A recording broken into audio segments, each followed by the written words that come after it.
Hello everyone, data analysis using AP ইনফোতে আপনাদের স্বাগত জানাচ্ছি।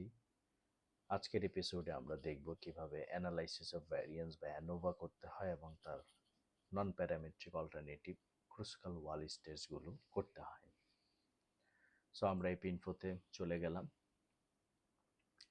অ্যানালাইসিস অফ ভ্যারিয়েন্সের ক্ষেত্রে আমরা জানি যে যদি 2, 3 বা ততোধিক গ্রুপের মধ্যে যদি মিনের ডিফারেন্স দেখা হয় তখন আমরা অ্যানালাইসিস অফ ভ্যারিয়েন্স করি। অর্থাৎ ডিপেন্ডেন্ট ভ্যারিয়েবল যদি কোয়ান্টিটেটিভ হয় এবং প্রিডিক্টর বা ইন্ডিপেন্ডেন্ট ভ্যারিয়েবল যদি ক্যাটাগরিক্যাল এবং সেই ক্যাটাগরি যদি 3 বা তার বেশি হয় সেই ক্ষেত্রে অ্যানোভা হবে। এক্ষেত্রে আমাদেরকে যে কাজটি করতে হবে, আমরা মিনসে যাব।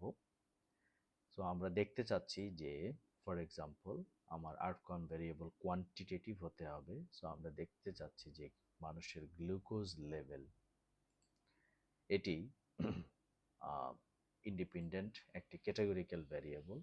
এইজের সাথে কি সম্পর্ক আমাদের মনে পড়ে নিশ্চয়ই, আমরা এইজ ভ্যারিয়েবলটাকে রেকর্ড করেছিলাম এবং সেটি 1, 2, 3, 4 ক্যাটাগরি ছিল। তো এই 4টি ক্যাটাগরি ভ্যারিয়েবলের মধ্যে আমি গ্লুকোজ এর সম্পর্ক দেখতে চাই।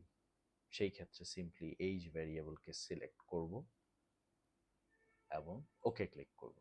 তাহলে এপি ইনফো কুইকলি আমাকে বিভিন্ন এইজ গ্রুপে 1, 2, 3, 4 এইজ গ্রুপে সে তার মিন এবং স্ট্যান্ডার্ড ডেভিয়েশন আমাদেরকে দেখাচ্ছে।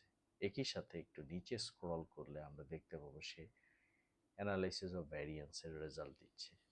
এক্ষেত্রে সবার শেষে যে পি ভ্যালুটা আমরা দেখতে পাই সেটি হচ্ছে সিগনিফিক্যান্ট লেভেলের পি ভ্যালু। অর্থাৎ যেহেতু পি ভ্যালু 0.05-এর বেশি, সেই ক্ষেত্রে আমরা বলতে পারি যে বিভিন্ন এইজ গ্রুপে যেই ব্লাড গ্লুকোজ আছে তার কোনো পরিবর্তন নেই। তো যেহেতু এটি একটি ফিকটিশিয়াস ডেটা, সো জাস্ট যে কোনো ধরনের রেজাল্টই আসতে পারে। একই সাথে আমরা নিচের দিকে যদি স্ক্রল করি আমরা দেখতে পাচ্ছি যে এখানে ক্রুসকাল ওয়ালিস টেস্টের পি ভ্যালু দেয়া আছে। সো ডেটা যদি নর্মালি ডিস্ট্রিবিউটেড না হয় তাহলে আমরা এই পি ভ্যালুটাকে রিপোর্ট করব এবং ব্যাখ্যা করব। Thank you so much.